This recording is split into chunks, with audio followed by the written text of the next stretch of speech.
The Philippine Statistics Authority yesterday announced September inflation to be benign at 2.3%, 0.1% lower than August's 2.4%.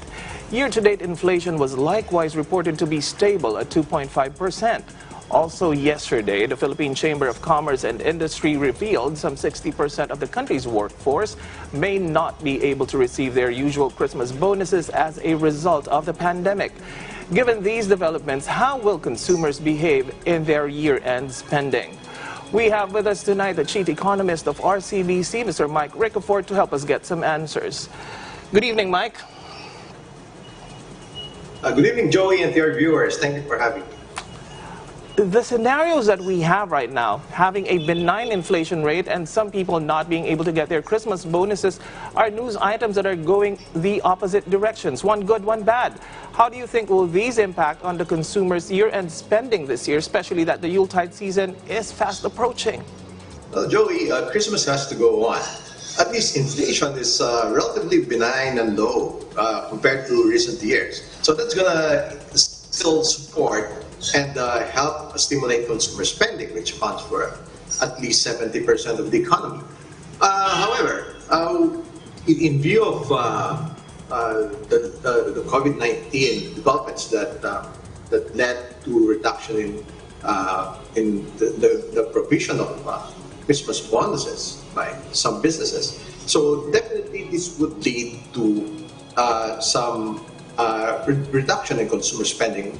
Given that consumer spending is expected to remain soft even during this season, wouldn't this delay our economic recovery further? What do you think? First and foremost, interventions are definitely needed, especially on the part of the government, to proactively speed up economic recovery prospects. And one of the key highlights is the timely passage of the national budget. So it's able to spur greater spending by the government, especially on infrastructure, which has a huge multiplier effect on the economy in terms of generating a lot of employment, as well as the benefits to the supply chains. Secondly, the reform measures such as the Create Bill, which would outrightly reduce corporate income taxes to 25% from the current 30%, in what would be the biggest measure. That will be 42 billion pesos for the first year and 625 billion for the next 7 years. Given the delays that we are expecting, realistically speaking, when do you expect us to go back to pre-COVID economic levels? And how much recession do you think will we experience by the end of the year?